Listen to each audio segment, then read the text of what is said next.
Olá, amigos entusiastas do espaço. Aqui é o Brás com vocês novamente.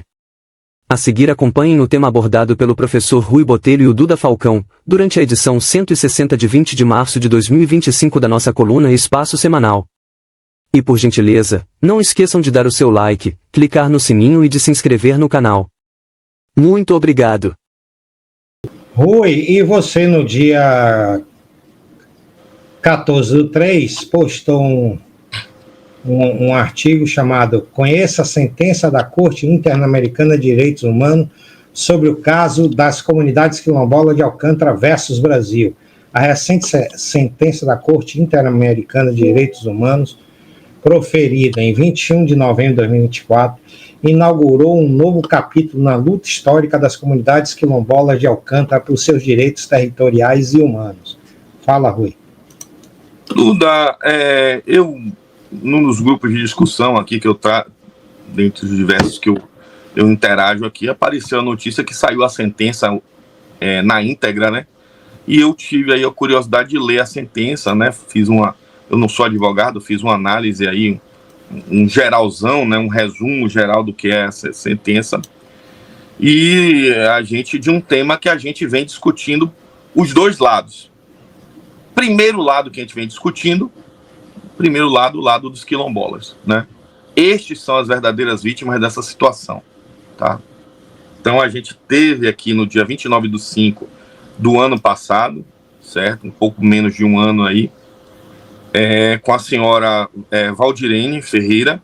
O senhor Aniceto teve um problema, não pôde participar da live, mas a senhora Valdirene compareceu, e foi uma live muito interessante, muito produtiva. Nós falamos sobre todo esse histórico, os 40 e poucos anos, desde que essas comunidades rurais de Alcântara e as comunidades quilombolas, né, não são só quilombolas, mas as quilombolas são bem representativos lá, como eles foram expulsos das suas terras, reassentados é o eufemismo utilizado, mas foram expulsos, retirados. Lembrando que isso aí foi nos anos 80, né? Acredito que um pouco antes, né, da redemocratização, né, Sim, do país. Então, assim, ainda pelos militares da Força Aérea ainda existia e sem nenhuma apologia aqui ou defendendo uma ideologia ou outra, não estou aqui fazendo isso, mas era um outro momento, não existia nem a Constituição de 88 existia nessa época. Isso começou ali nos anos 80, 81, 82, certo? Em 82 a base já estava instalada, não foi, Duda? O núcleo da base, né, de Alcântara. Sim. Então, foi um processo que em 2 anos foram realocados, aí foram retirados das suas terras estas comunidades, certo? Então, 40 anos esse pessoal vem sofrendo com isso, tá?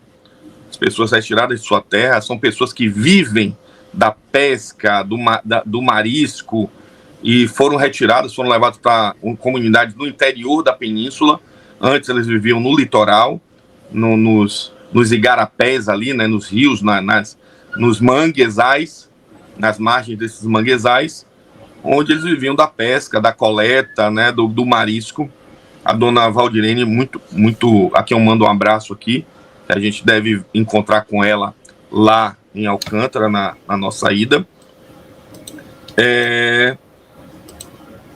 Ela muito bem explicou isso aqui. Então, este problema já persiste há um bom tempo.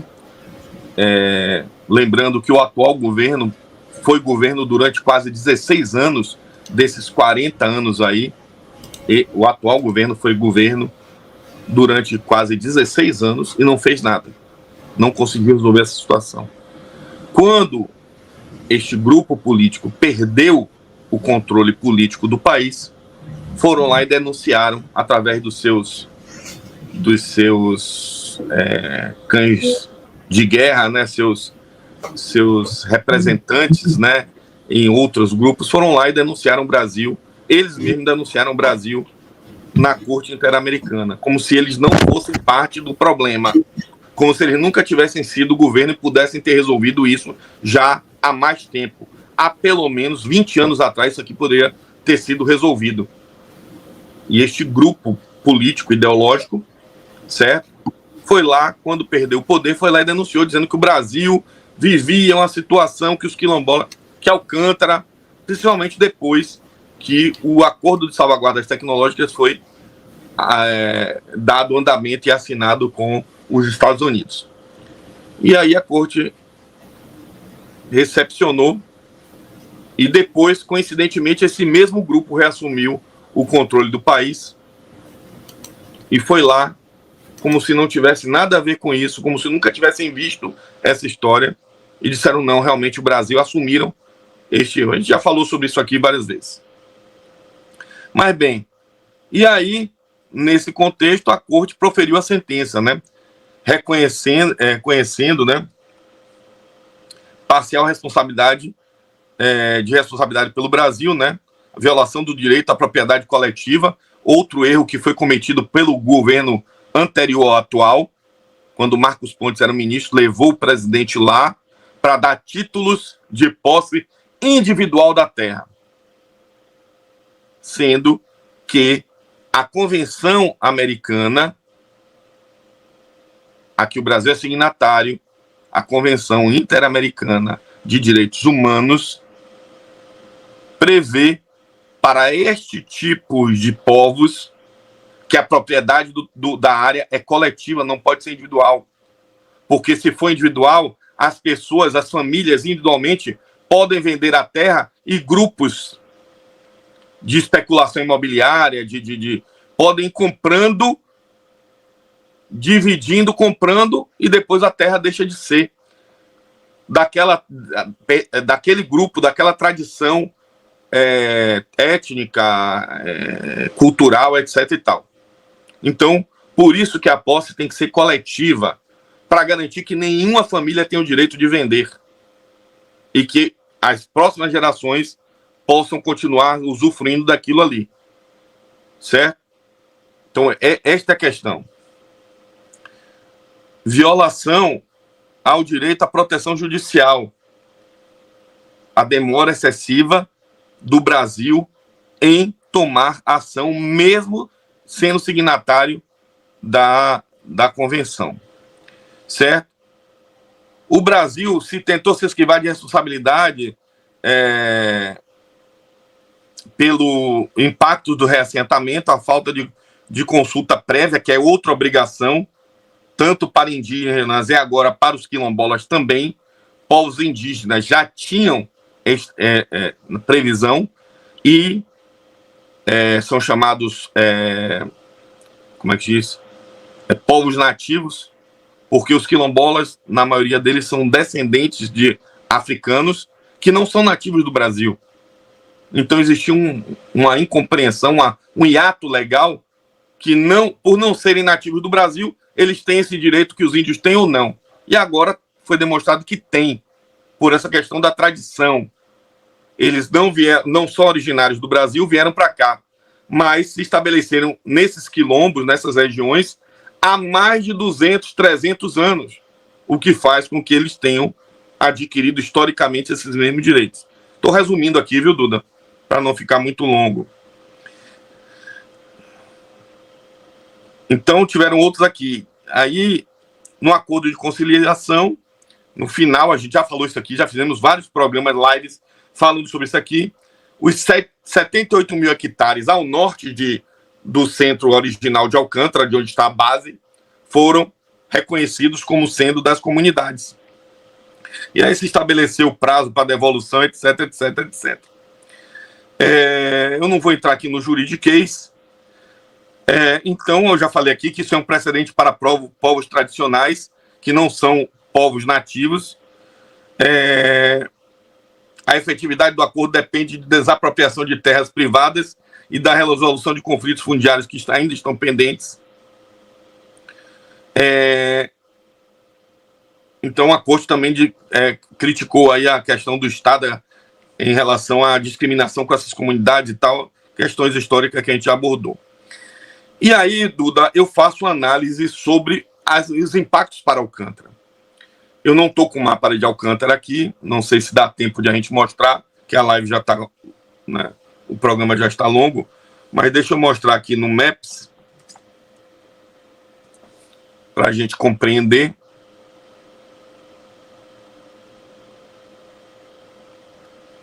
Jogar aqui Alcântara, Maranhão. Vamos entender aqui a questão. Vendo aqui o mapa da região de Alcântara. Então, pessoal, vou dar um zoom out. Aqui, ó, onde está mais colorido aqui, ó, clarinho, sem estar verde, é o município, a cidade de Alcântara. Nesta área aqui, ó, que eu vou circundar,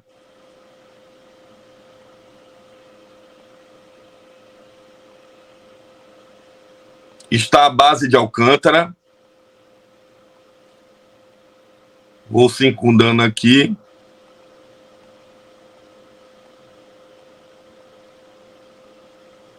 Certo? Tudo isso aqui, ó.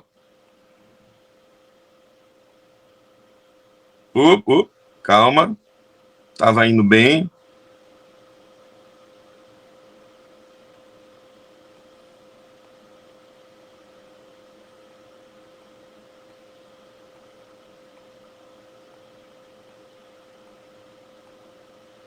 Isso tudo aqui, essa área circundada aqui, ó, que eu fiz aqui, é a base de Alcântara, certo?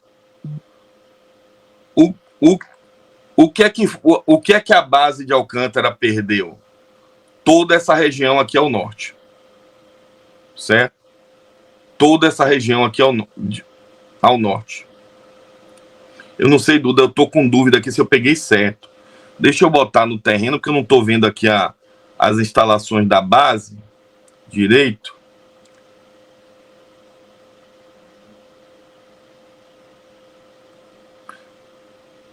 Bem, não é isso não, Duda, é mais para cá, ó.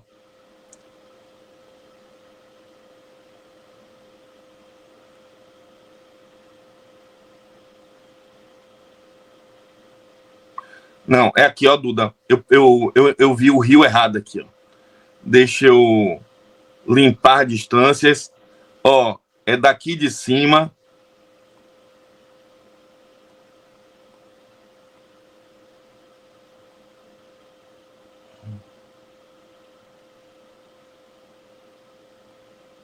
Eu vou aproximando aqui, ó, Duda.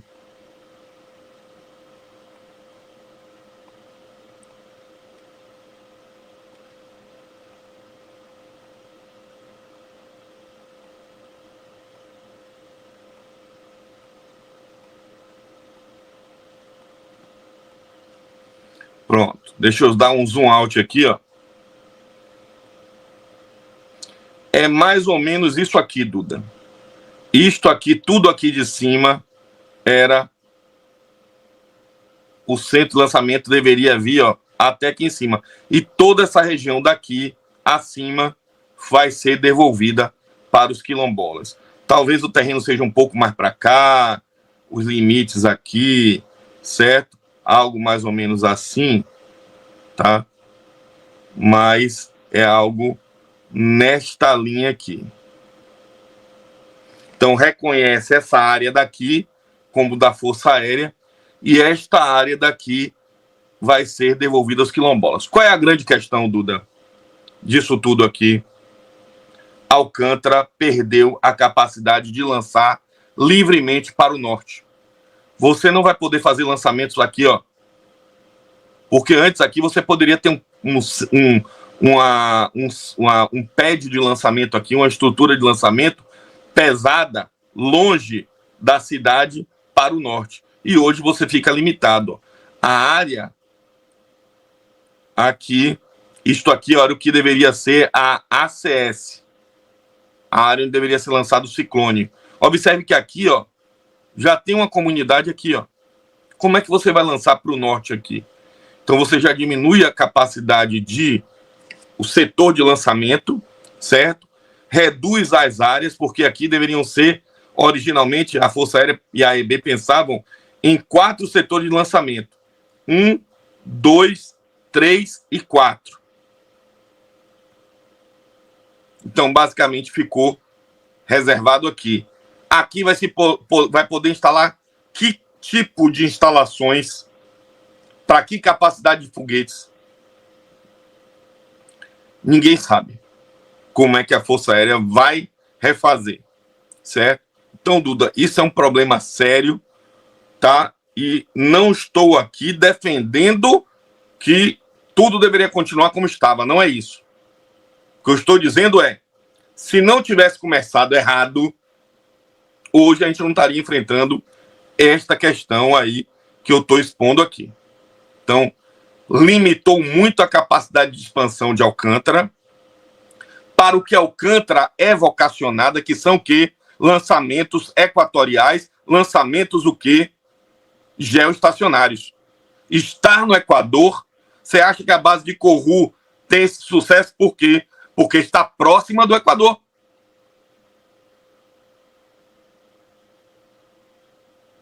Facilita, barateia os custos de lançamentos para satélites de altas altitudes. Por isso que os russos vieram lançar de Kourou também, para GTO, para órbitas de transição para órbitas geoestacionárias, de transferência geoestacionária.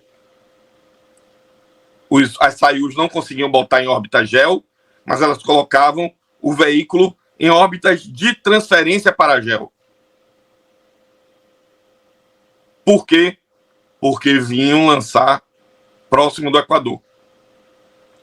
Então, esse é um problema sério. E, encerrando, Duda, eu ainda gostaria de ter uma conversa com a senhora Valdirene, futuramente aí, não sei se antes da nossa viagem já tem uma outra conversa com ela, para entender como as coisas estão caminhando. E, ao mesmo tempo que eu não vou ficar mais aqui debatendo sobre esse assunto, eu já apresentei aqui as ideias, tem vídeos que a gente fala sobre esse assunto, né? Eu acho que a gente vive um dilema entre equilibrar a inovação, desenvolvimento tecnológico e a tradição. A gente tem que saber equilibrar isso. Também essa sentença não é um ponto final. Alcântara não está inviável, mas limitou muito. E limitou aonde? Limitou na capacidade de expansão para o que Alcântara é vocacionada, que são órbitas geoestacionárias. Tá. E aí, Duda, como equilibrar isso daí? Eu aproveitei para pegar como exemplo, eu citei aqui, os povos nativos da Nova Zelândia. Nós fizemos uma live, tá aqui, ó, quem quiser ver, com o Iago Amaral, que é o piloto do veículo hipersônico, né? Aurora MK2, que até tem matéria falando sobre isso, né? Recebeu agora licença para operar, né, levando cargas úteis, da empresa Dawn Aerospace. E os povos nativos da Nova Zelândia, os Maori, na região de Christchurch, a gente mostrou aqui na live, os Maori, junto com um grupo de investimentos, criaram um espaçoporto. Cederam a terra em parceria, não é cederam que perderam, não, a terra é deles, mas eles arrendaram e criaram um espaçoporto em parceria com a Dawn Aerospace. Criaram uma pista de pouso. Porque o Aurora é um avião hipersônico. Onde os nativos estão investindo com a iniciativa privada no desenvolvimento da região, de tecnologia, trazer indústria. Eu acho, Duda, na minha opinião, que os quilombolas deveriam seguir esse modelo.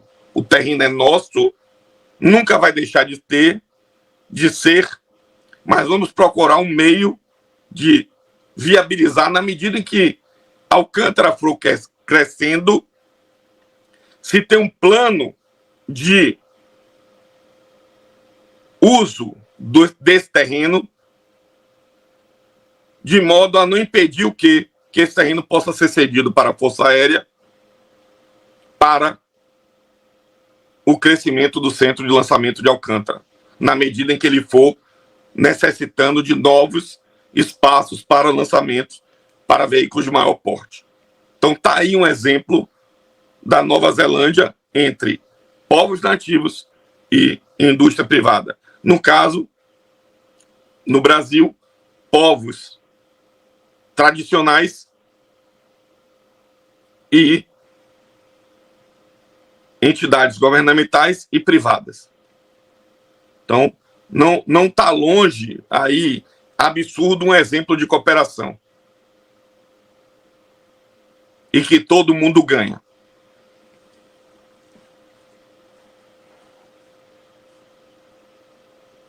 Sem áudio, Duda, você.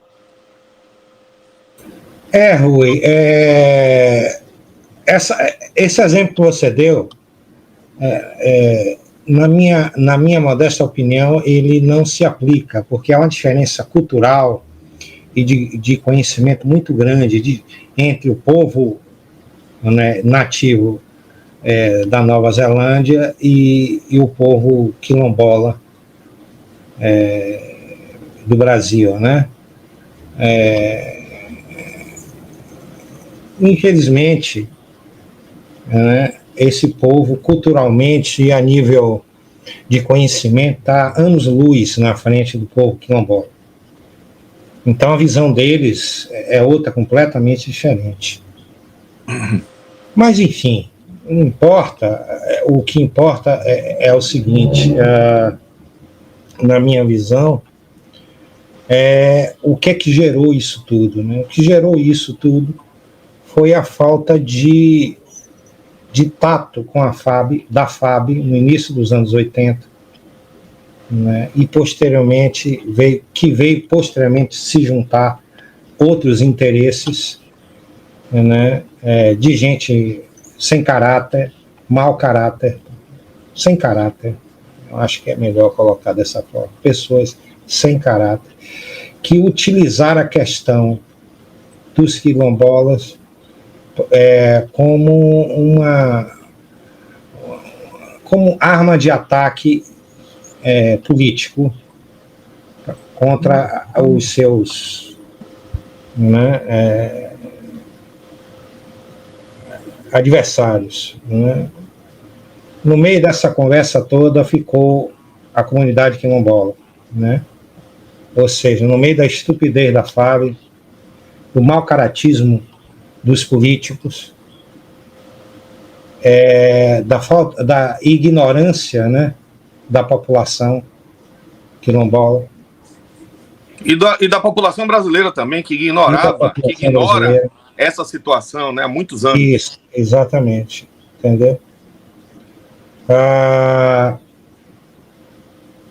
Mas é isso.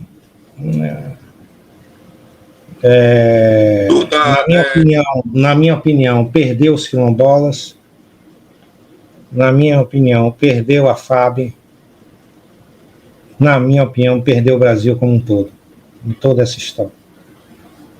Mas, enfim. E um grande exemplo disso é o que ocorreu, né, lá na Guiana, né? Algo que foi feito na década de 60. Não esqueça de dar o joinha e de se inscrever no canal para ajudar o Brazilian Space, ok? A gente poder fazer vídeos, está sempre inovando como a gente está fazendo aqui. Valeu!